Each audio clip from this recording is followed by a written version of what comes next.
un país que no té la gestió del port i de l'aeroport, que és un fet extraordinari a la resta del món, excepte a Romania, no sé com són els ports de Romania, és un fet bastant extraordinari, no? Sí. Perquè són el pal de paller, més si és un país dedicat al comerç. Allò sembla com extraordinari que els teus principals fonts d'exportació de productes no els tinguis, no els puguis controlar del país. És una mancança de país brutal. Nosaltres no, aquí se soluciona d'una altra manera, que és com sempre se solucionan els problemes, no, però tenemos un catalán al frente. Franco deia, sempre hay que tener un catalán en el gobierno, no? Benvinguts i benvingudes a l'Altre Endemà, el podcast on obrim finestres al futur per repensar el nostre país. I ho fem de la mà de l'Ernest Pérez Mas, emprenedor, empresari, fundador d'entre altres Parlem Telecom, amant de la gastronomia i compromès amb Barcelona i Catalunya. I l'Ernest us convida a un espai de conversa que vol anar més enllà de l'actualitat immediata per descobrir noves mirades, projectes i idees que marcaran el demà i, sobretot, l'altre endemà. Aquí parlarem amb protagonistes inspiradors de la ciència, l'empresa, la cultura, la política, l'esport, que s'atreveixen a imaginar i construir una Catalunya millor. Ens endinsarem en històries que qüestionen, propostes que il·lusionen i experiències amb impacte real, perquè entre el que som avui i el que podem ser demà, hi ha tot un món per crear. Esteu a punt per descobrir-lo? Benvinguts. Avui estem amb el Xavier Roig i Castelló, és enginyer informàtic i a més és una persona molt coneguda, reconeguda, ha escrit alguns llibres, entre ells doncs, Ni som ni serem, Entre Espanya i la paret, La lectura o la incompetència, que parlava molt de temes empresarials, no? L'enigma rus, és a dir, que també tens una vessant de geoestratègia política internacional. I a més el vaig llegir amb interès perquè jo vaig estudiar rus fa molts i molts anys. Està bo. Garifallo, Perushki, ni хорошо. Sí, jo tampoc, no parlo gaire, jo parlo malament. Doncs el mateix. I ara doncs, ha fundat també un blog que es diu Parlem Clar, per comunicar les coses, sobretot arran del fet que en parlarem, que és la seva sortida del diari Ara, on escrivia regularment. Escolta, Xavier, tu vas néixer l'any 57, no? I ets enginyer d'informàtic de la UPC. Què et va fer que en aquell moment volguessis estudiar això? Llavors els ordinadors funcionaven d'una altra manera, en unes sales enormes, volien centenars de milions de pessetes. I em va interessar. Vaig estar dotant, de fet vaig començar a industrials, perquè llavors tenia una branca comuna, els dos primers anys eren selectius, i quan vaig arribar al tercer vaig dir, no, doncs tiro cap aquí. Perquè em va semblar que innovador, en aquell moment era una cosa, a nivell de la tecnologia, érem 4, era molt atractiu, molt atractiu. I després vas fer un MBA, no? Que és una trajectòria típica d'enginyer amb ganes de fer coses empresarials, no? Sí, perquè em vaig donar compte que a la carrera no aprens res del que és una empresa, no? I vaig pensar, bueno, faré el màster a ESADE i el vaig fer, sí. Això encara passa, que les carreres no saben que és una empresa? Bueno, sí, passa amb tot, passa amb les carreres tècniques no saben el que és una empresa, les carreres de lletres no saben el que és sumar i restar, i tal. Et trobes a vegades amb un consell d'administració, gent que diu, jo vinc de lletres, jo amb un balanç, però escolta'm, jo no soc de lletres i sé llegir i escriure. Escolta'm, tu parles a més diversos idiomes, no? I has treballat en diversos països. Sí. Aquesta vessant internacional de la teva feina? Sí, perquè vaig entrar... Jo vaig començar d'informàtic, de programador, i vaig arribar a tècnic de sistemes a una entitat que no existeix, que era la Banca Macerdà. La Banca Macerdà era una petita banca, però que estava bastant ben organitzada, però bueno, va quedar absorbida ja fa molts anys i va desaparèixer. Banca Catalana, no em sembla? Va absorbir Banca Catalana, però després Banca Catalana va absorbir BBVA i tal. I allò ja va ser més aviat una crisi. Però allà vaig aprendre molt i després vaig entrar a treballar a Indra durant uns anys i després vaig entrar en una multinacional que es diu Schlumberger i allí vaig anar fent feina fins que vaig arribar a director general de la part de tecnologia, no? Era una multinacional molt gran, érem 90.000 persones. Tenia un pressupost molt elevat, té encara. És la principal empresa del món amb prospeccions petrolíferes i d'aigua. Sí. És molt poc coneguda, perquè els seus clients són les grans petroleres, sí. Però jo diria que aquí tenim molt poca cultura empresarial, però a qualsevol país d'Europa o Estats Units tu parles de Schlumberger i la coneix tothom. I qui feia un català com a director general de tecnologia de Schlumberg? No, doncs no, teníem gent per tot arreu, per tots els 5 continents, i fèiem projectes, i La veritat és que ho vaig passar molt bé. Ho vaig passar molt bé. El que passa va arribar el moment que dius, bé, em van proposar anar als Estats Units a viure, no? La central estava entre París i Houston. I em van proposar... Jo, la veritat és que en aquells moments no tenia familiarment ganes d'anar als Estats Units i vaig plegar amb molt bones relacions amb ells. De fet, dinem un cop a l'any i ens veiem, no?, amb el conseller delegat i altres, i bé. Mira, fins aquí tot això em ressona la meva carrera professional. Sí? Fins aquí, amb uns petits anys de distància, perquè jo també vaig estudiar una carrera tècnica, enginyeria tècnica de telecomunicacions, després vaig fer un màster en direcció de màrqueting i d'empreses, després de finances, i després un programa de direcció general a l'IES, no? Primer a SAR i després a l'IES. I amb aquesta visió empresarial també em van oferir fer de director general d'una divisió de negoci d'una gran companyia multinacional. Em van dir d'anar a viure en una ciutat de Bèlgica que avui és bastant coneguda aquí a Catalunya, es diu Waterloo. Sí. M'hi vaig estar una setmana, no vaig veure el sol cap dia. Tenia una família amb 2 nens petits i un altre a punt de vindre, i vaig dir, jo me'n torno a Barcelona perquè això no m'hi veig amb cor de portar la família, no? I llavors em vaig haver passar molts anys agafant uns avions el dilluns, anant a Londres, dimarts el tren cap a París, aquell tren que anava sota el túnel, després d'anar a Brussel·les amb tren, agafant un avió cap a Roma i fent voltes constantment durant anys, no? I és veritat que és un món molt divertit, és un món que després al final te'n canses, no? Sí, clar. Multinacional i exigència, jo ho explico moltes vegades, no? En aquest món de multinacional, vist des de fora sembla molt maco, no? Viatges, però viatges i et trobes als llocs. Cansa molt. Cansa molt i els exàmens són trimestrals. Tu vas a exàmens trimestrals. Si un trimestre falles, tens targeta groga. I 2 trimestres i 2 targetes grogues és targeta vermella. És molt exigent. I a més, els clients també són molt exigents. Això de viatjar, com dius tu, és molt dur. És una de les coses que em van arribar a cansar perquè jo intentava tenir la direcció general aquí a Barcelona, però al final cada 2 mesos havia d'anar a Austràlia, cada mes als Estats Units, entre aquest mes a Europa, i arribaves un moment que, també a Àfrica, anaves a molts llocs, i arriba un moment que dius, escolteu, pareu, jo aquí em baixo. Baixo perquè, a més, el que és del tema familiar, quan miraves companys que havien fet coses dintre l'empresa, havien progressat molt, tenien les famílies bastant desestructurades, i jo això no ho volia. I després perquè tenies sota la pressió sempre de la borsa. Nosaltres estàvem a la borsa al Nasdaq, i llavors qualsevol error tecnològic, tal, doncs sempre acabes palmant. Llavors sempre estaves a la cresta de l'ona, no? I això. I com que més vaig veure la gent que, quan es retirava ja de molt gran, un tenia un infart, l'altre havia agafat un atac de feridura, l'altre vaig dir, no, aquí no m'hi espereu pas. Ja hi he après molt, vaig estar molts anys, vull dir, no va ser allà una prova, no? Vaig estar pràcticament 20 i escaig d'anys. Ja, n'hi ha prou. N'aprens molt i anant pel món s'aprenen moltes coses de veure diferent les coses, l'exigència, el rigor, la claredat en l'expressió de les coses, no? Perquè els llatins tenim tendència a adulcorar i a ensonar molt les frases, no? El món anglosaxó és sintètic. I passar comptes. Passar comptes constantment. Ownership, right to the point, aquestes coses que les vaig aprendre allà era no has complert, què faràs per recuperar-ho? Tens 3 mesos per recuperar-ho i si no, en buscarem algú altre que ho faci millor, no? I a més et diuen, vas dir això, vas dir que faries això, passa comptes, justifica si no ho has fet, per què? Hi ha raons, cap problema, però has d'explicar, has de passar comptes. I això a la nostra societat aquí a Catalunya, el de passar comptes s'ha volatilitzat.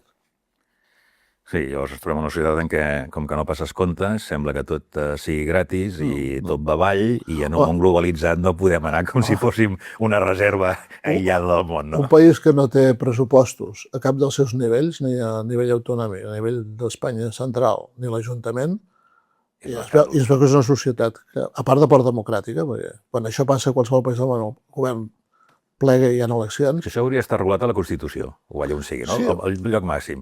Si tu no ets incapaç de posar un pressupost en una empresa, tu plegues, no? Clar. No, i els països, el problema que tenen ara a França, el gran problema que es presenta com una crisi a França, és molt senzilla. Estan negociant els pressupostos. Porten 2 o 3 mesos negociant els pressupostos, perquè un país sense pressupost no és una democràcia. Això aquí no ho tenim assumit. Un país sense pressupost no és democràtic. Perquè és la principal acció de govern dels tios que han estat elegits. En aquests viatges pel món, què és el que has après com a concepte de lideratge i de gestió empresarial que ens fa diferents als anglosaxons i als llatins? Doncs jo crec que bàsicament és el tema d'estar organitzats i seguir uns procediments que no es revisen fins que no es decideix que entre tots els revisem. És a dir, l'accés de creativitat, el discutir-ho tot, jo ho significo com trepitjar-se els cordons de les sabates. Quan es trepitja els cordons de les sabates ha caigut, però per culpa seva. O sigui, això ho ha fet tot sol. No? Nosaltres no tenim aquesta habilitat. Que jo he intentat propagar-la, però és molt difícil el de dir, escolta, si t'organitzes, si l'empresa s'organitza, les multinacionals no són més intel·ligents que tu. L'únic que fan és fer les coses més simples, perquè si no és ingovernable, més clar, el passar comptes, el no desfer la feina que ha fet el d'abans, ni estar intentant trepitjar el del costat constantment, estar per la teva feina, no mirar el que fa al costat en xafarderia. Si és per ajudar o per aprendre, fantàstic, però per xafarderia no. Són vicis molt lligats al tarannà mediterrani. No? De totes maneres, hi ha societats mediterrànies que han après a treballar diferent. A França és un cas paradigmàtic, no? I Suïssa, la Suïssa alemanya, ha ensenyat a treballar a la resta de la Suïssa. També tenien aquests vicis fa molts anys. Bueno, es poden aprendre, igual que nosaltres hem après a fer a la màquina de rentar. No, és la manera de progressar, no? Sí, però són aquells aspectes culturals, no? De vegades, parlant a casa nostra, els catalans ens pensem que tenim un benestar perquè ens ha caigut. Sí. I nosaltres tenim un benestar, l'altre dia ho discutíem amb alguns amics, no? Nosaltres tenim un cert benestar perquè primer durant el segle XVIII va haver un augment de la capitalització derivada dels petits tallers i sobretot del alcohol. O sigui, les 350.000 hectàrees de vinya que hi havia al país en aquell moment van crear quarters i s'exportaven. De fet, el licor d'Holanda, que es diu groc, se'n diu així, que és una cosa catalana pel color, perquè envellia l'aiguardent dintre de la barrica de la bota fins que arribava allà i li deien això és un licor de color groc. Sí. Agafar aquesta paraula en holandès de groc pel seu licor, no? I aquest procés d'acumulació de capital arriba un dia que uns senyors decideixen que poden enviar els seus fills a estudiar a Manchester.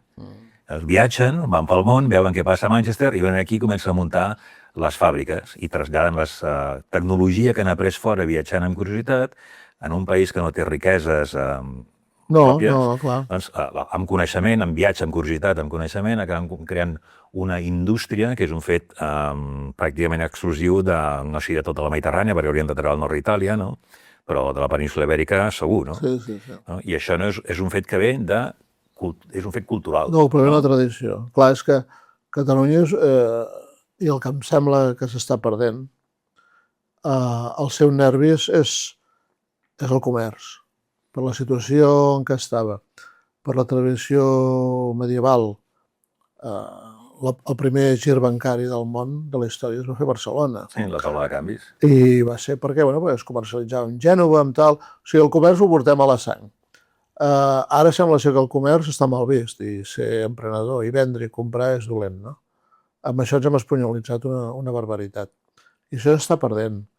Ens ha ajudat molt, o ens ha perjudicat molt, el ser la fàbrica espanyola. És a dir, en el segle XX, jo crec que ens ha perjudicat, ja ve una mica d'abans, el dir, bueno, som molt avançats i fem això i l'altre, però en realitat érem els primers de la classe dels tontos. És a dir...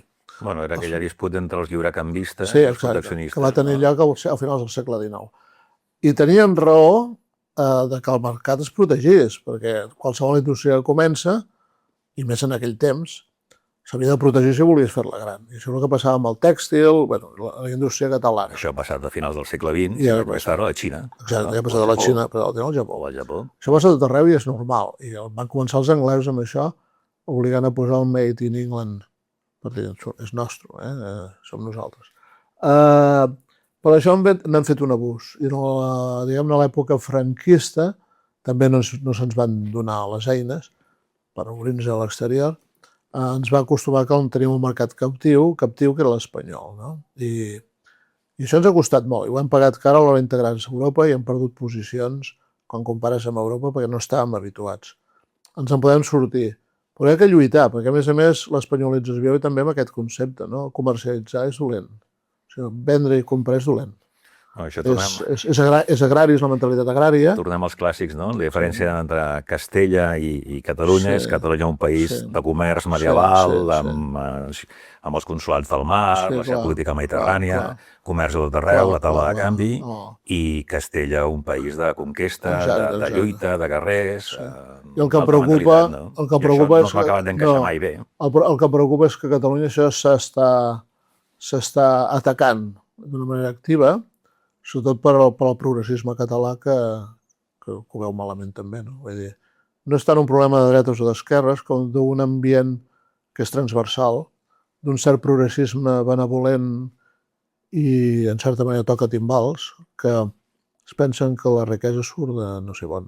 Bueno, sembla mentida que el progressisme no vulgui el progrés material de les societats, no? Aquesta és una de les crisis. Clar, aquesta és la crisi que estem vivint, la denuncia molt bé en Piketty, l'economista francès. És clar, quan l'esquerra fa les coses de la dreta, la gent queda, ostres, però què passa aquí, no? O sigui, quan el treballador català no el protegeix ningú davant d'un mercat inundat universal de mà d'obra i tot això, doncs clar, la gent, escolta, però què passa, no?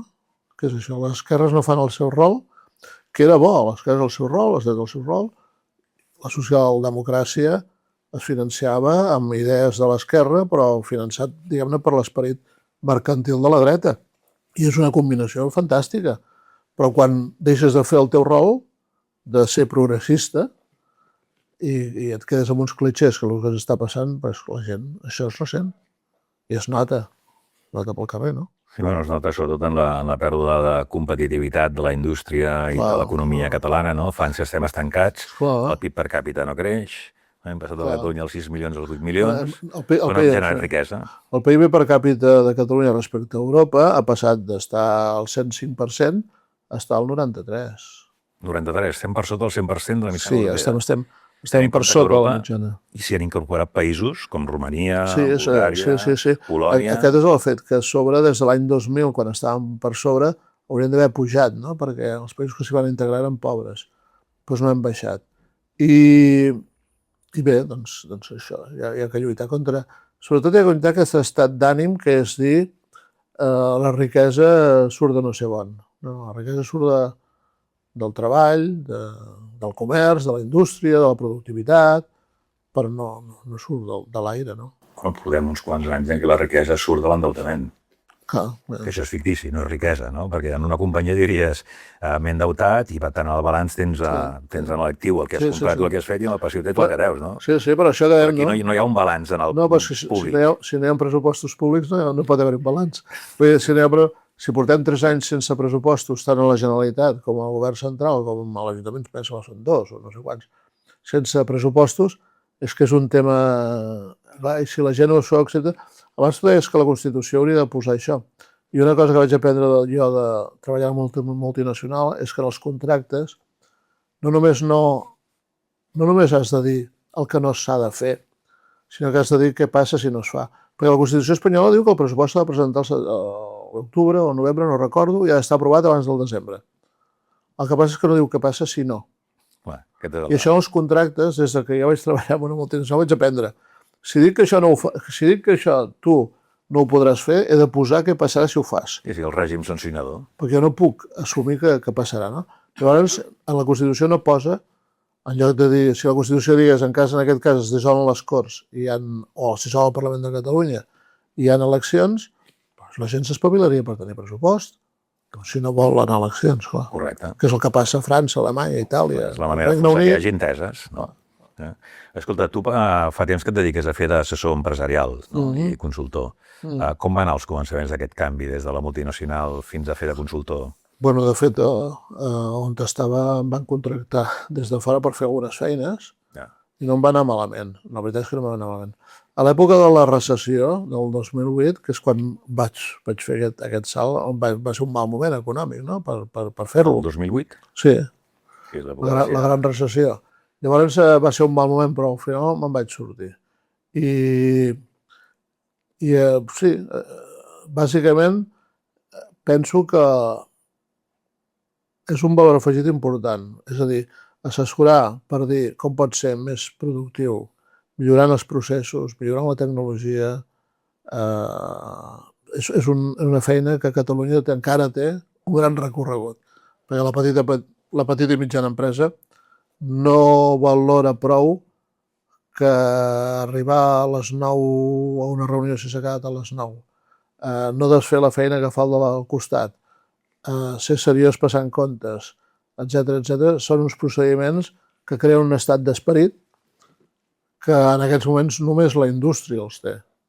El sector serveis els té molt més laxes, perquè la indústria, com que té unes hores d'entrada, hores de sortida, té unes màquines, i han de fabricar tantes peces al dia, el que sigui, no està la cosa per tonteries. Al sector serveis això és molt més difícil. I tu has entrat també al Consell d'Administració de companyies públiques, no? Sí, l'ICF, el Port de Barcelona, em sembla. Sí. Vaig estar a l'ICF. És molt diferent d'aquestes companyies públiques d'unes privades? Sí. No, a veure, i entre elles són diferents. El port, per exemple, va ser una etapa molt interessant. I ja explicaré una cosa que explicava en un dels meus llibres. Vam fer coses al port importants. Per exemple, quan jo vaig ser-hi, doncs vam decidir el tercer carril, el tren, per poder fer arribar que no s'ha posat en marxa fins ara, hagin passat anys. Però bueno, vam decidir-ho perquè... Encara, no? Encara s'ha d'acabar el corredor mediterrani. Això sí, però perquè entressin... Per les mercaderies del port. Clar. Va estar uns anys parat, allò. Sí, tremendo. I mira que és una obra evident, no? Però vam intentar-la posar en marxa i, de fet, es va votar per posar en marxa. Però, per exemple, el port, una cosa que la gent potser no sap, el port diu és gestió catalana, no. La Generalitat només nomena el president. La resta de l'organització és estatal. Sí, els executius els nomenen el govern espanyol. Sí. El president és l'únic que nomena. Però llavors, clar, la seva capacitat d'acció és limitada. El president no... El president del port té un poder important, però no pot agafar i dir, escolta, aquell que no compleix això que se'n vagi, que em contracto un altre. No, són funcionaris que són de l'Estat. I després el Consell era molt interessant perquè, evidentment, hi ha molts polítics en el port i me'n recordo que hi havia gent, polítics sobretot, que arribaven a la reunió per cobrar les minutes del Consell i al cap de 5 minuts marxaven. Això és un fet. Això en l'administració pública, en les empreses públiques, és un fet habitual. Això no es denuncia, però és així. En l'empresa privada això és motiu d'expulsió, no? Bueno, anaven al Consell, cobraven el xec, i allà de casa fins al final del Consell marcaven el gat. 5 o 10 minuts. Això era habitual entre els càrrecs. Els que diuen, com es diuen, nats? Els que són del Consell per nassos. Membres nats. Sí, perquè són per nassos, perquè... Dominicals, l'empresa privada són dominicals, no? Els propietaris. Sí, bueno, però aquests tampoc són propietaris, però és igual. Això passava en el port. En el Consell d'Administració de l'ICF no passava, però tots eren de departament. Només érem tres independents al Consell. La resta eren el secretari d'aquest departament i bueno, anava com anava. Per tant, les diferències en el món privat o públic són enormes, no? Hi ha la composició dels consells mateixos. Sí. O el nivell d'exigència, entenc, els retards en els projectes... Sí, i he de dir que quan estava a l'ICF l'equip d'empleats i d'executius era bastant seriós, però els préstecs es concedien per criteris, no dic antieconòmics, però sí... és que s'interessa, estem molt de sempre, no? L'interès d'un país quin és? El que dic jo o el que és real, no? I bueno, anava així, sí. Les coses són com són. D'aquest temps tens alguna decisió o algun plantejament del qual t'hagis mostrat orgullós? El del tercer carril, al port, que va trigar anys, però al final va trigar molts anys, sí. Que no tindria que ser, però bé. Que ara permet treure les mercaderies directament en tren cap a Europa, no? Sí, clar. Per tant, a nivell de competitivitat, això és un factor crucial perquè els vaixells, per comptes d'arribar als ports del nord d'Europa, d'Anvers o de Rotterdam, poden arribar a la Mediterrània i d'aquí en tren portar les mercaderies cap allà. Això és una cosa que mai hem entès. Hi ha una cosa important. Em sembla que l'altre dia ho llegia. Jo vaig estar no fa gaire a Corea, vaig estar al port de Busan i ens va fer una presentació. El port de Busan és com 3 o 4 vegades de gran el de Barcelona. És impressionant, no?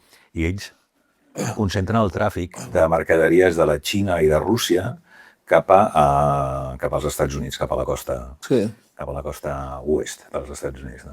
I vaig estar mirant el tràfic mundial, ara no m'agrada la xifra exacta, però una enormitat, una gran majoria, 80%, és marítim. Sí, clar. És marítim. I és barat, clar, és barat.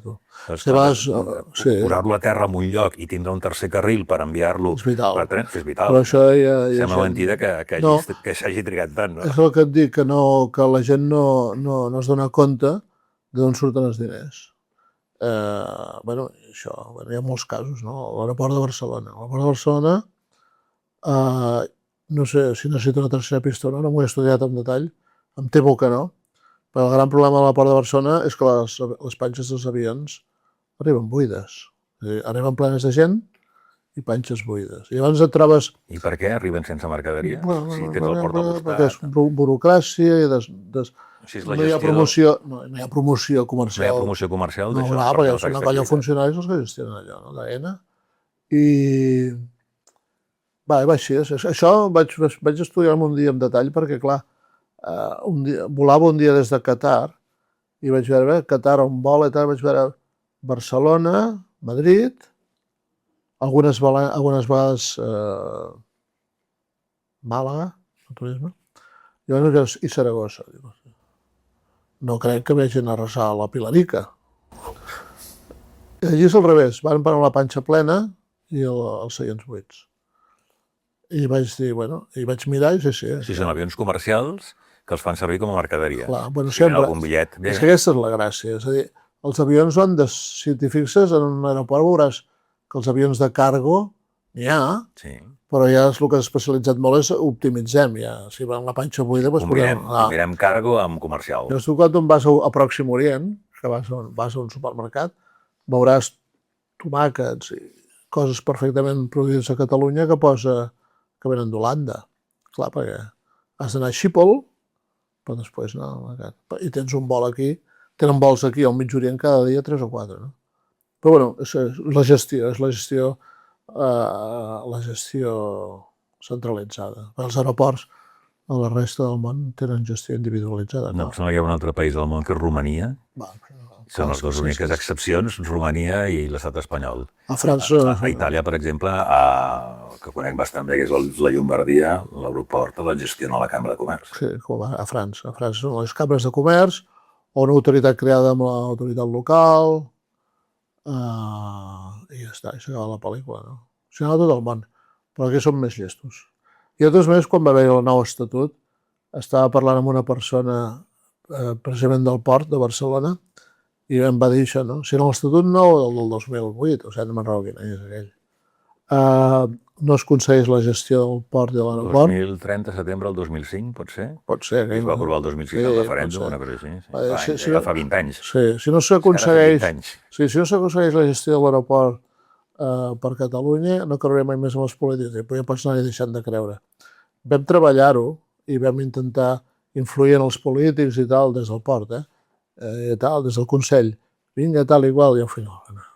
I ara és impossible. Però no se'n van sortir perquè diuen, evidentment jo m'ho dedicava a treballar i no estava amb aquest sidral, però diuen que era perquè va haver unes reticències absolutes de l'aparell funcionarial de l'Estat, cosa que tu pots esperar sempre, no?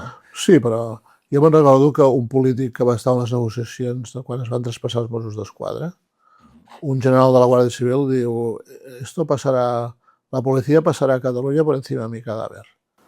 I encara és viu aquest home? Suposo, no, però no ho sé.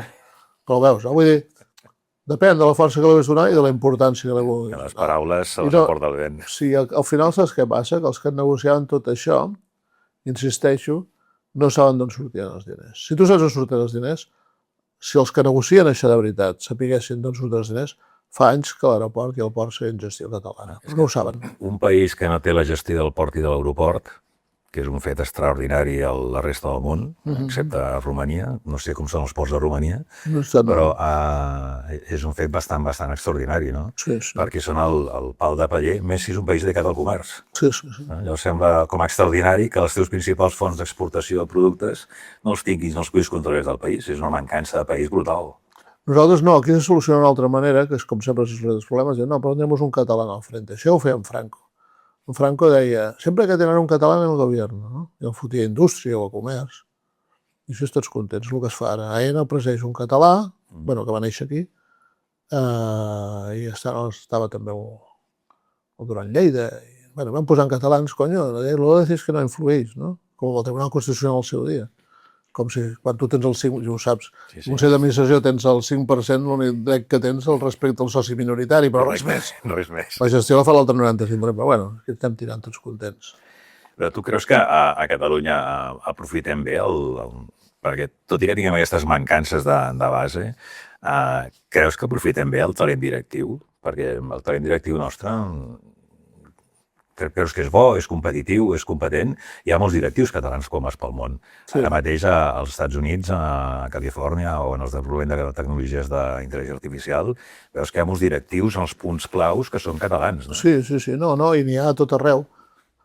Es podrien aprofitar, inclús gent de fora per dirigir empreses catalanes. Aquest és un altre fet, no? Que et refresquin. Però tenim molts hàndicaps. N'hi ha molts, a part de que la voluntat de que vulguem aprofitar, això és la primera. Jo diria que a Catalunya, per fer-ho fàcil, hi ha més culs que seients, i llavors l'immobilisme és bastant gran. Però a més de tot això, és un país poc atractiu per l'executiu. El tipus d'interès el tipus de marginal de l'IRPF, el tema del patrimoni, tot això descoratja la gent a venir. Quan dius, vas a Madrid o a Barcelona? A Madrid et pagaran un 5% més, perquè l'IRPF... Els impostos, no? Això és abans parlaves del Piketty, no? El Piketty té aquest llibre en el qual diu que s'instaurarà una taxa global, mundial, sobre els impostos, no? Perquè en un món globalitzat, evidentment, les diferències poden ser per productivitat, per competitivitat, i dintre d'això, evidentment, la part de la taxació, la imposició, és molt fonamental, no? No només per atraure talent de fora, per el d'aquí, o per fer més competitives les empreses, no? Això és fonamental, la gestió. Però aquí la ideologia, és el que et deia, s'ha instal·lat una ideologia progressista molt dolenta. Mira, un executiu que guanyi 200.000 euros contribueix a les arques de l'Estat 40 vegades més que 10 treballadors que cobrin 20.000. A veure, explica-ho això. El tema d'impostos, els impostos progressius, Sí. si tu fas el càlcul, et sortirà això. Llavors... O sigui, un directiu que cobri 200.000 euros deu pagar entre IRPF, Seguretat Social i tot això, 45, un 30%, deu estar pagant 100, 105, 110.000 euros de contribuir abans de consumir. Sí. 10 treballadors de 20.000, ja pots calcular més o menys. 10 treballadors de 20.000, estaríem pagant el 12%. Més desgravacions. Van sortir unes 40 vegades.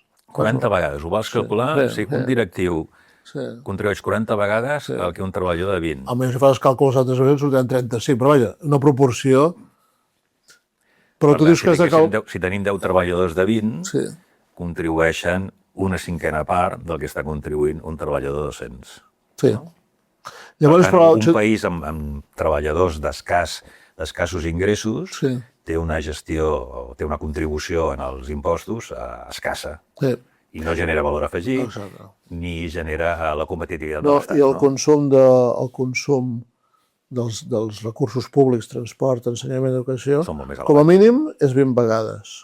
Perdó, 10 vegades. 10 vegades, que són 10 persones més, sí. Si tenen en compte que generalment un de 200 no consumeix aquests recursos. Bueno, el tema està aquest, però tu ho expliques i et diran anem a captar aquest talent, i això és social, perquè nosaltres hem decidit que hem de salvar la humanitat, això és socialment reprovable, atraure un tio de 200.000 en lloc de 10 de 2.000, perquè nosaltres hem de salvar la humanitat. Però si ens entrem en els números, però és així. Sí, però clar, els que fan les lleis, tu quan veus els parlaments i la gent que hi ha, la gent se n'en riu, aquell, mira, perquè aquests fan les lleis. Després te les trobes. I moltes vegades et trobes en lleis, però això què ha fet aquesta llei? Sí, perquè governava fulanito i tal. D'aquell que feia un conya que era tan tonto i tal, si era tan tonto, però t'estàs menjant la llei que va fer. Sí, però després, ara que dius això, recordo que van fer aquella famosa llei Beckham, no? Que feta per un futbolista que havia fitxat un equip de futbol del centre de la península Ibèrica, i van fer una llei adequada per reduir la càrrega impositiva a un màxim d'un 25% durant 5 anys, em sembla que eren, i allò ha quedat durant molts anys, no sé si encara continua, no? Que després van dir que era per atraure talent. Sí, però no.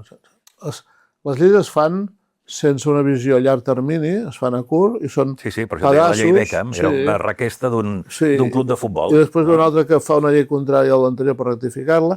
El tema dels ocupes, els ocupes, és una llei mal feta, que es va fer en un moment que es volia ser progre. La gent té dret a la vivenda, i llavors té poques garanties pel propietari. I això no passa enlloc d'Europa.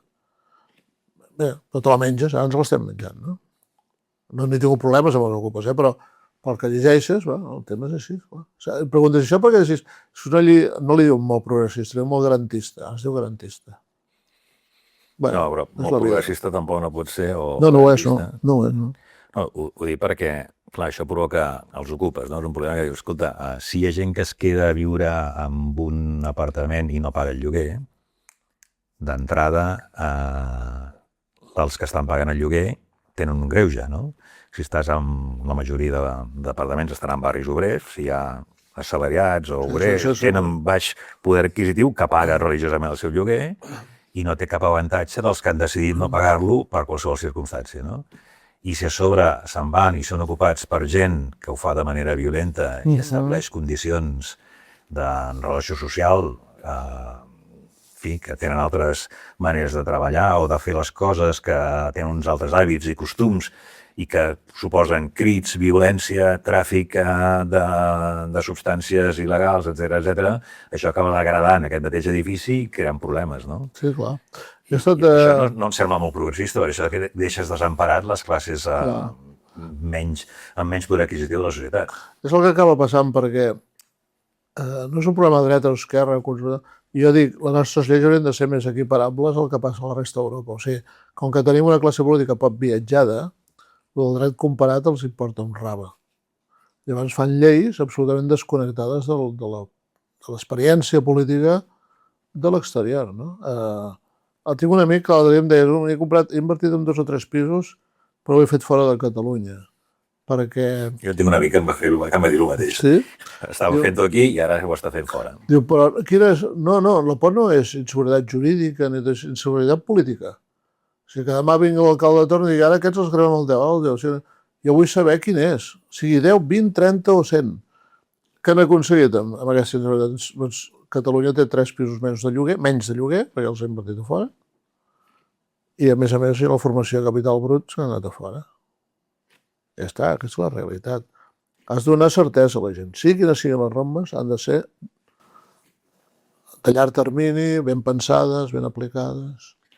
Escolta, quins són els principals reptes que veus en les empreses amb les quals treballes ara? Hi ha algun element comú? Perquè tu treballes en companyies multinacionals, assessorant-les, i alguna també local, no? Local, alguna vegada, fa temps que no. Però no, els reptes són els mateixos. Els reptes, per mi, són els de la productivitat.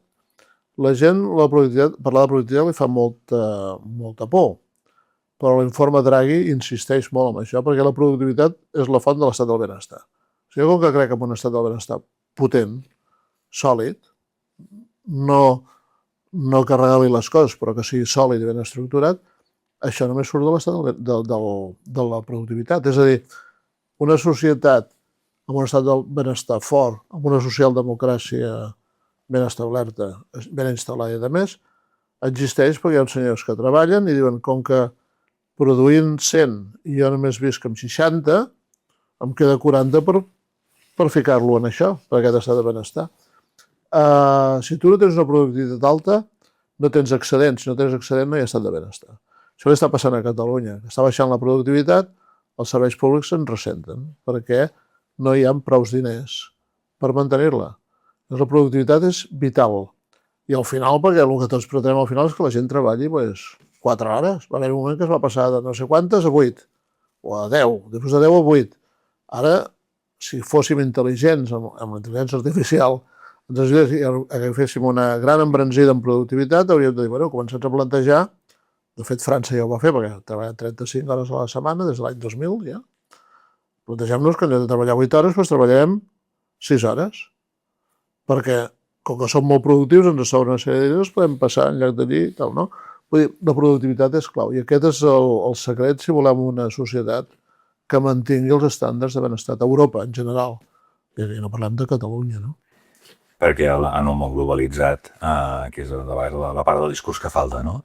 Si estem en un món globalitzat, vol dir que nosaltres hem de produir més i millor per poder vendre a l'exterior i hem de fins a l'estat de benestar que ens puguem pagar. Clar. Si no, ho haurem de fer amb deute. Clar. Els deutes, tard o d'hora, algú s'ha de tornar. Algú.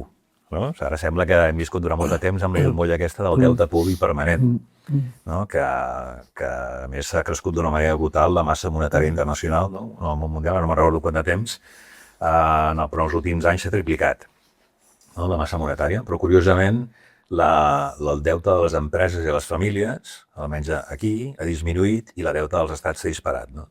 Em sembla que hem estat vivint per damunt de les possibilitats de manera global amb deute. I això és un discurs que a casa a vegades els meus fills em diuen. Diu, és que sou una generació que heu consumit molt i ens esteu deixant deute. Bé, però els governants no volen explicar la realitat. O sigui, poble, si voleu tenir aquests nivells, això costa diners. Només hi ha dues maneres. O augmentem la productivitat, o treballeu més hores, o m'endeuto. Això és com les famílies, com les empreses. Llavors, no hi ha més. I això no s'ha explicat a la gent. I ara et trobes en com, hòstia, la productivitat és baixa, clar. La productivitat ha d'augmentar si vols gaudir d'un estat del benestar que penso que Europa és sòlid i ha donat bons resultats. Això em sembla que ho deia, no sé si deia el president Pujol, deia això, no sé, vostè, la prova està en que quan tu, si vols anar a la presó, si has d'anar a la presó, ningú hi vol anar-hi, però si has d'anar a la presó, més val que t'agafi a Europa. Si has d'anar a la presó en una altra part del món, millor que no t'agafi. Sí, veiem imatges de Centroamèrica i no són gaire agradables. D'altres, és igual. Però llavors aquest estat del benestar que té coses dolentes, hi ha abusos, i té coses dolentes, i té coses bones, és un gran èxit, perquè hem de pensar que fa 70 anys, o 80 anys, els carros de combat alemanys es passejaven pels camps licis de París. Per tant, el que s'ha aconseguit és enorme. I molt bé, i ha anat molt bé, i tot això. Però això s'ha d'alimentar, i s'ha de reinventar, s'ha de treballar constantment. I això ara està en una certa crisi, el que dèiem abans en Piketty, no? Si l'esquerra no fa la seva feina i la dreta no fa la seva feina, surt l'extrema dreta i l'extrema esquerra. I llavors no funciona res. I amb això estem ara.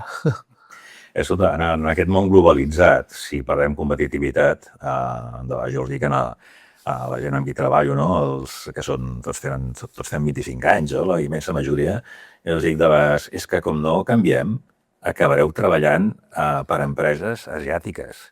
Els hi compreu els cotxes, que ja ho estan fent, els hi compreu els productes, els hi comprem la IA, les empreses asiàtiques o les nord-americanes, i us acabarà, a part que els hi compreu tot això, us acabarà comprant l'empresa i acabareu treballant com ells, però obligats perquè no hi haurà hagut més remei. Per tant, ens hem de reformar, no? Perquè vivim en un món global.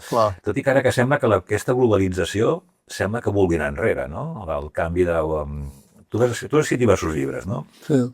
Alguns són crítics en l'àmbit econòmic, no? Que era la dictadura de la incompetència, per exemple, que ara en parlàvem, i totes aquestes coses que ara estem comentant.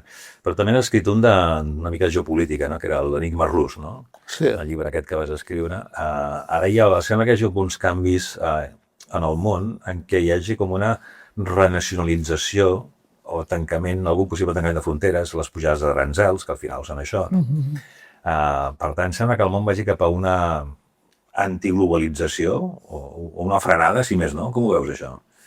Jo veig com que estem en un canvi de cicle. És a dir, nosaltres ara vivíem en un cicle, i no parlo dels cicles econòmics, que molta gent posa el seu origen en la dècada dels 90 i de més, jo vaig més lluny. Quan es va acabar la Guerra Mundial, es va establir un pacte, que és el de la democràcia social de dret. És a dir, escolta, mira, aquí tenim uns béns de producció i unes demandes socials. Ho hem de muntar de tal manera que si tots ens ho discutim i podem bé, aquests béns de producció alimenten les demandes socials. Es va crear l'estat del benestar, que això és un fruit d'una cosa de la postguerra mundial. D'això se n'ha fet un abús. No només econòmicament, sinó socialment. És a dir, ens hem passat de voltes. És a dir, per fer-ho gràfic, diguem-ne que el políticament correcte i el progressisme han anat menjant territori oblidant les arrels de a qui es deuen. Llavors domina més el llenguatge que la realitat. I això ens ha passat. La realitat social és la que és. No hi ha habitatge, no sé què, i s'aproven lleis que són progressistes de nassos, però que no solucionen els problemes. Doncs ara ve una correcció, clar, ara ve la reacció. Això s'ha d'acabar. Hi ha alguns que tiren el carro pel pedregar, que Trump és un bon exemple, però ha d'haver una correcció de tot això. És a dir, no pot ser, per exemple, que la Unió Europea sigui tan naïf. I naïf vol dir no només el tema dels arancels i deixar que, lliure comerç, i no. Això és un tema econòmic. Però, per exemple, en realitats, on passa enrere amb el tema de la data del 2035 per la limitació dels cotxes de motor d'explosió? Ara ha canviat perquè Alemanya s'ha posat ferma, no? Però és que s'ha de posar ferma. Se'ls anava a obrir la seva indústria. Però Alemanya vol dir la catalana, perquè la Volkswagen està aquí. Correcte. I té la indústria auxiliar de l'automòbil enorme, al Baix Llobregat i al Vallès, no? Que són les grans exportadors de Catalunya. I França i tots aquests s'han posat bravos i diuen, no es tracta de fer recular, sinó que el 2035 era tot elèctric, doncs deixarem que els híbrids s'allarguin una mica més. O sigui, no perdem els objectius del centre, però el que es va dir, econòmicament, acaba perjudicant a la gent. Acaba perjudicant a la gent.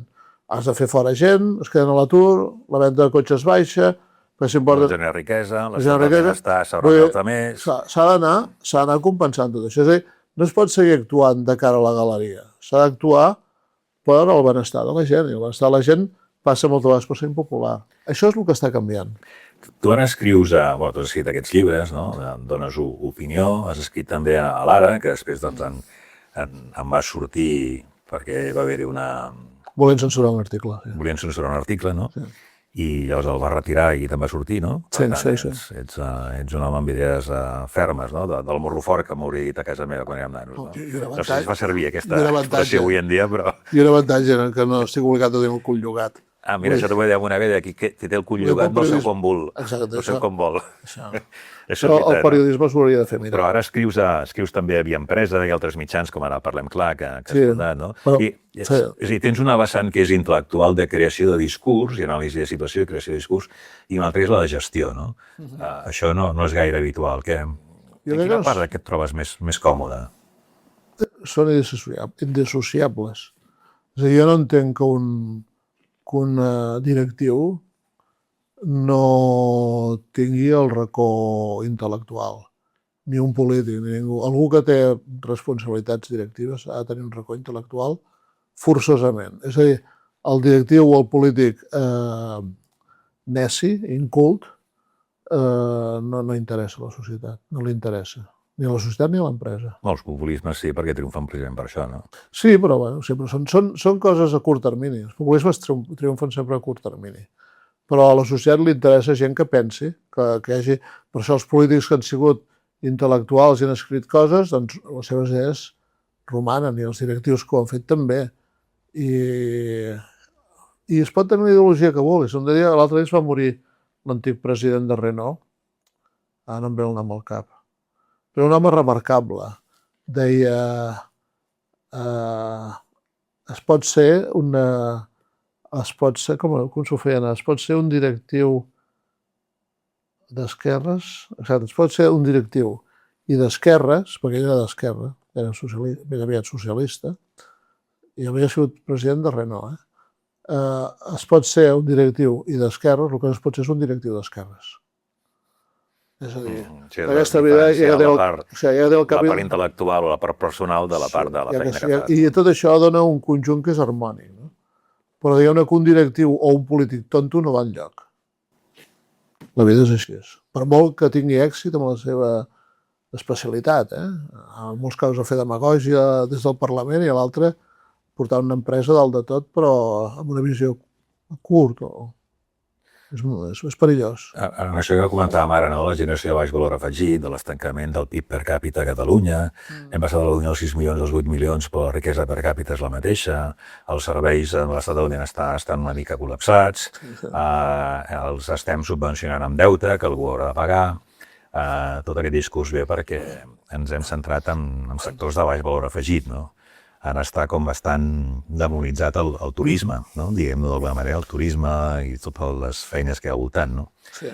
Però, esclar, si som un país atractiu per als turistes a nivell global, Sí. doncs com ho hem de gestionar això? Què és el que hem de fer si tenim aquesta oportunitat d'explotar un sector? Bueno, el problema és que altre cop no es fan els números, no? Si tens l'oportunitat de perdre diners, per què no els perds? Això és el turisme, no és res més que això. Si tu agafes el turisme, és una activitat subvencionada. És a dir, a partir d'un determinat nivell salarial, que em sembla que està sobre els 25 o 27.000 euros a l'any, aquella persona, amb els seus impostos, la seva aportació social i la part d'aportació social de l'empresa i el seu IVA que paga amb el consum i tot això, no es paga el seu consum social de metge i La escola. contribució a l'estat de benestar, algú que cobri menys de 27.000 euros, és negativa per l'Estat, per la resta de la societat. Això ha d'existir, perquè totes les societats tenen persones que, per lo que sigui, per la seva formació, per les seves característiques, no arriben a aquest salari. Un sector clar és el de la neteja. Però si això està distribuït no passa res.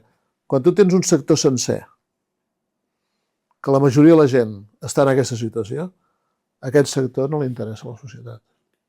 És fàcil. I llavors, en un sector d'aquests, què has de fer, no? Doncs no deixar-lo créixer.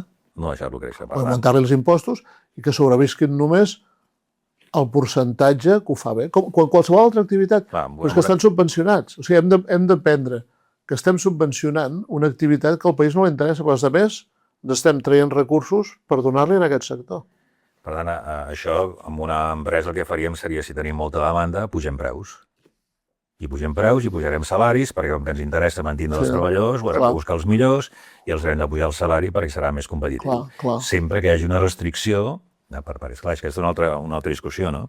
Si tenim una oportunitat com a empresaris, es poden importar treballadors de qualsevol racó del món, Aquest és el tema. no? I no els hi demanes un mínim, en el cas de Catalunya, el compromís lingüístic, per exemple, no? Clar. O un mínim de formació, o no regules d'alguna manera amb els acords entre els sindicats i la patronal, no regules una base mínima. Passa el que passa. Clar, a Suïssa un cambrer cobra el doble que un cambrer d'aquí. Clar. No? El tema està en que a Catalunya... I això a Barcelona una mica està una mica més tancat. Va evolucionant una mica. Va evolucionant des de fa anys, lentament.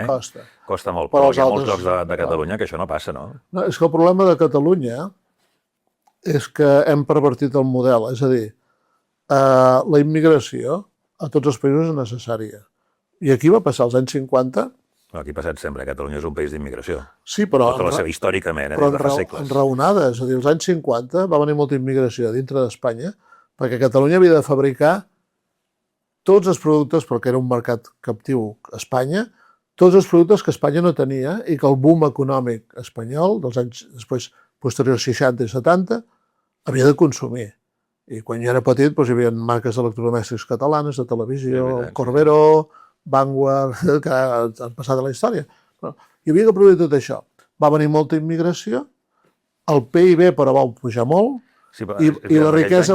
puja de manera simultània, el I la- PIB per càpita no. i el PIB general. Sí, però en aquella ocasió la gent, quan va acabar el període 50-75, 1950, el català, l'immigrant i el que vivia aquí de sempre, va augmentar la riquesa una barbaritat. Correcte. Després va venir un període en què la riquesa va augmentar sense augmentar la població, que és la convergència amb Europa. Pues, diguem, des del 80 fins al 2000.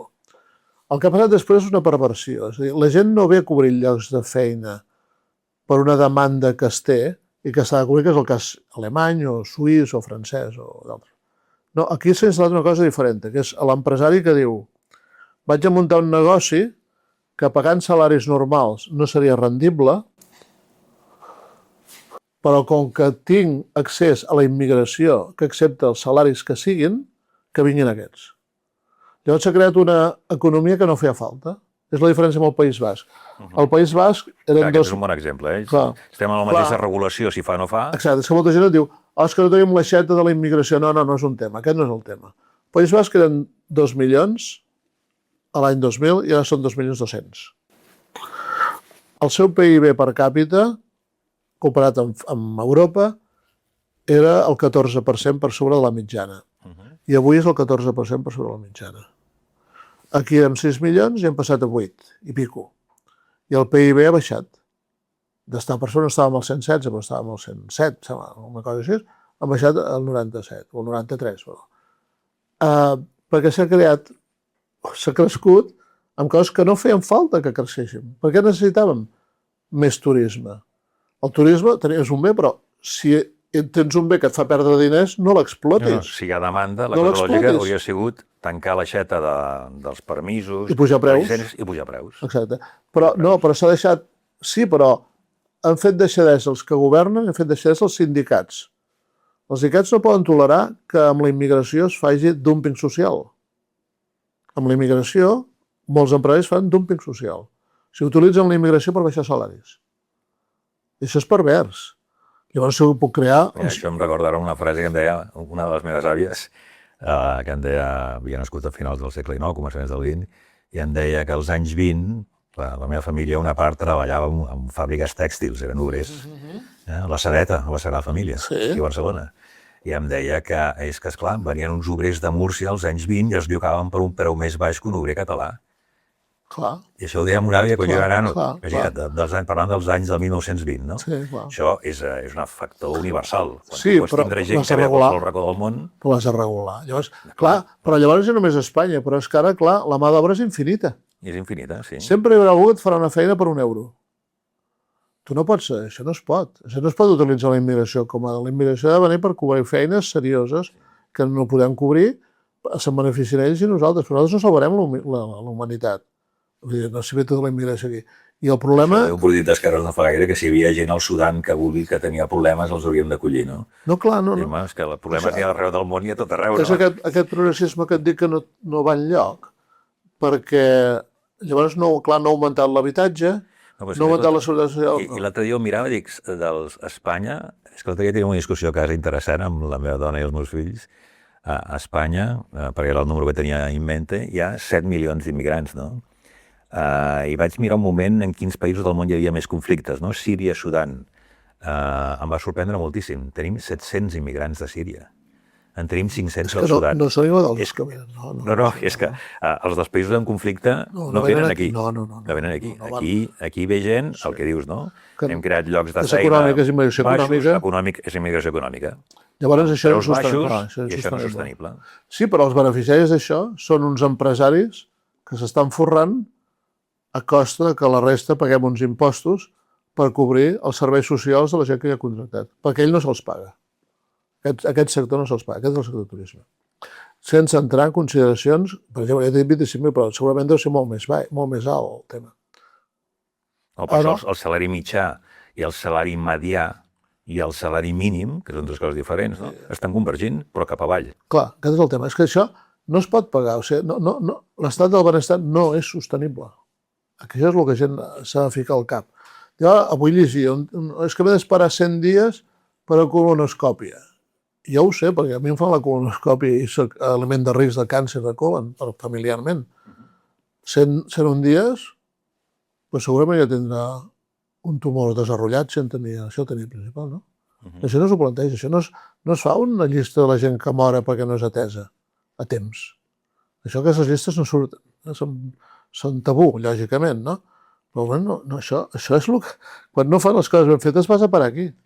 Escolta, com hauríem d'anar acabant, com veus el futur de Catalunya? Perquè aquí el que ens preocupa és una mica la Catalunya de l'endemà, no? Sí. Què podem fer per tal de que Catalunya sigui un país dels més pròspers del món? No? Com el veus aquest futur? Bueno, dels més pròspers del món ja ho som, Perquè jo sempre dic... No, jo sóc optimista perquè és com si diguessis, no ho sé. Nosaltres, el que ens hauríem de treure del cap és que serem Suècia o Dinamarca o Bèlgica, no. Som una cosa mitja Europa, bé. Jo sempre poso l'exemple de l'Alabama, no? Un tio de l'Alabama està frustrat perquè no és com Massachusetts, no. Té un passaport que diu Estats Units, Un tio de l'Alabama té un passaport, nosaltres tenim un passaport que diu Unió Europea. Per tant, això ja ens dona una situació de benestar per sobre de la mitjana mundial de llarg. Ara bé, hem de treballar per ser de la mitja alta, de la mitja bona. Sí, hem d'augmentar la productivitat, s'han de fer les lleis ad hoc, tenim una classe política que és molt perillosa, perquè una classe política dolenta pot enfonsar un país. Argentina és l'exemple. Argentina és l'exemple, sí. I amb això no s'estan fent avenços. Continua tenint un sistema electoral que propicia la mediocritat i que els parlamentaris es deguin al partit, però estan sortint ara, es deguin al partit i no el que l'ha votat. De fet, tu quan vas a votar el que fas és refrendar una llista que ha construït el partit. I això també és una altra cosa que a Europa no existeix. Això és el que dèiem abans de la manca de responsabilitat i de retre no, comptes. Passa en compte amb el partit. La Unió Anglo-Saxona és això, no? El diputat del districte va allà a rendir comptes. I a França i a Alemanya. França i Alemanya, el diputat de districte. O sigui, tu quan tens alguna cosa és aquell país és el meu. I ell es deu a tu, amb la qual es deu menys al partit. Els equilibris són molt diferents. Això hem de millorar, i això està molt fotut, perquè els partits no estan. Quan els hi parles d'això, s'escandalitzen. Llavors, el que queda a la societat catalana és fer esquena a aquesta gent i treballar pel nostre compte. I llavors, prohibir que surtin sectors subvencionats i apostar pels sectors productius, que moltes vegades són de tecnologia punta, però no cal. La indústria automobilística i l'auxiliar de l'automòbil s'haurà de reciclar, s'haurà, encara que soni malament, reciclar cap a l'armament, s'hauran de fer moltes coses, però sobretot jo seguiria les polítiques que marqui la Unió Europea, que vivim d'Europa nosaltres. Llavors, el que marqui la Unió Europea i les polítiques i les ajudes que allí vinguin, les promocions, i aprofitar-les totes, però mai apostar per sectors subvencionats. Tu toques el piano també, t'agrada molt la música. Quina obra de música ens recomanaries per tancar avui la sessió que ens doni una esperança de futur? Ostres, a mi m'agrada molt Bach i té un preludi que és molt famós i que penso que... Preludi d'alguna cosa que ha canviat. Sí, clar, preludis que permet escalfar els dits per abans de tocar, no? Molt bé, perfecte. Escolta, moltes gràcies, Xavier. No, gràcies a vosaltres. Gràcies per escoltar l'Altre Endemà, l'espai creat per l'Ernest Pérez Mas, on el pensament obert i les veus diverses s'ajunten per dibuixar futurs possibles. Esperem que aquest episodi t'hagi fet reflexionar, t'hagi inspirat o t'hagi despertat noves preguntes. Si vols ser part d'aquesta conversa i no perdre't cap capítol, subscriu-te i comparteix el podcast amb qui vols que també formi part d'aquest moviment cap al futur. Ens pots trobar a totes les plataformes i xarxes on t'esperem per sumar més veus i experiències. El proper mes seguirem explorant, perquè el veritable endemà sempre està per construir. Fins aviat.